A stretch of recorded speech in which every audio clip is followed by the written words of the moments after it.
Mas agora é hora dele. Cláudio Prisco está chegando aqui. Já vamos iniciar com a reforma.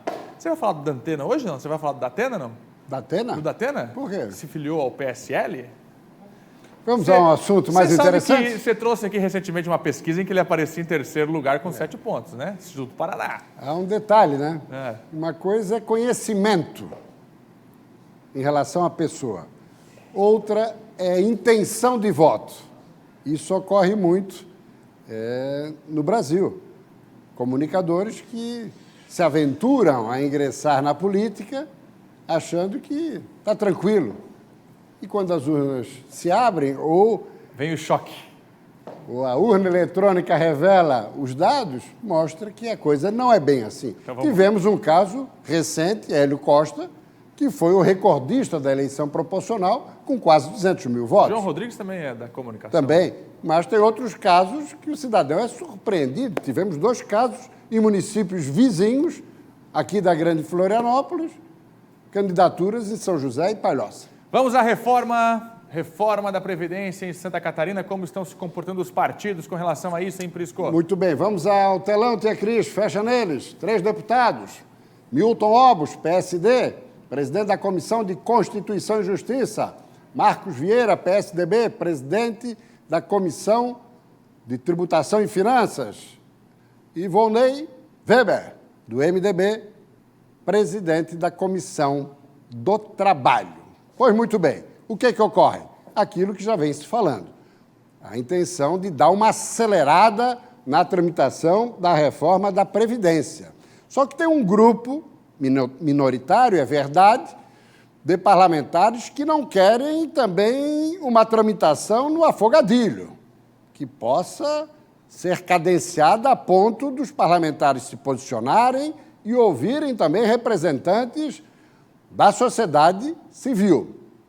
Apesar desse posicionamento minoritário, repito, ficou estabelecido que os presidentes das 3 comissões, que a partir de hoje começam a atuar de forma conjunta, justamente para acelerar, eles serão os respectivos relatores nas respectivas comissões, por eles presididas. Pois muito bem. Só que agora, Fernando, surge uma questão. O deputado Milton Obos deseja colocar também os militares na reforma da Previdência de Santa Catarina.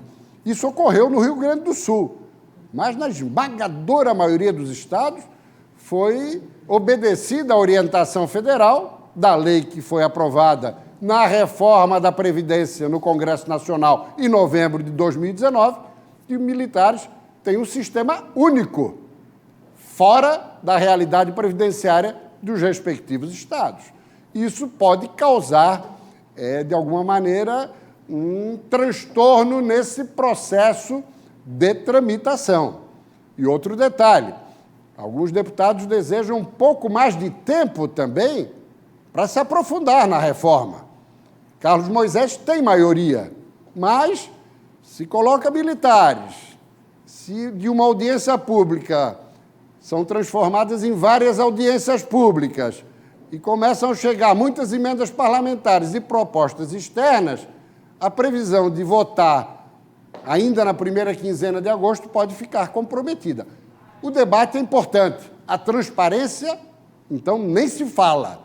Mas, de qualquer maneira, não podemos perder o foco no principal.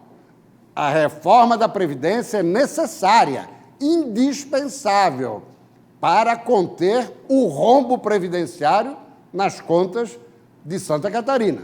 Se começarem a enfiar muita coisa que comprometa essa economia, aí depois as consequências virão.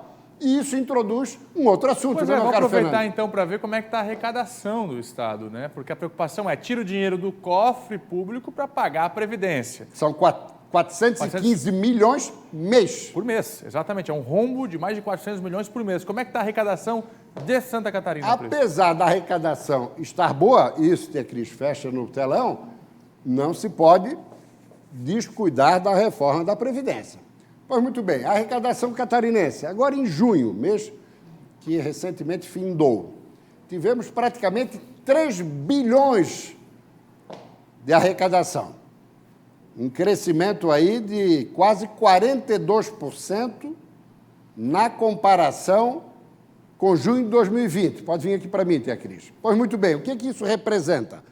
41%, considerando que junho do ano passado nós estávamos vivendo os primeiros efeitos devastadores da crise sanitária em meio à pandemia do coronavírus.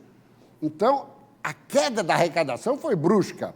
Comparando com agora, que a coisa já começa a melhorar, especialmente em Santa Catarina, muito mais do que qualquer outro estado brasileiro, aí, claro que o crescimento bateu em quase 42%. Mas vamos comparar, Fernando, com junho de 19, onde não existia nenhum sinal de pandemia. Mesmo assim, um crescimento de 21%, significativo. Muita coisa. E para fechar, desses quase 3 bilhões, quanto que é de ICMS, que é a principal fonte arrecadadora de Santa Catarina? São 2 bilhões e quase 400 milhões. Portanto, 80% da arrecadação do Estado vem do ICMS. O restante, claro, transferências federais e outros recursos que acabam chegando.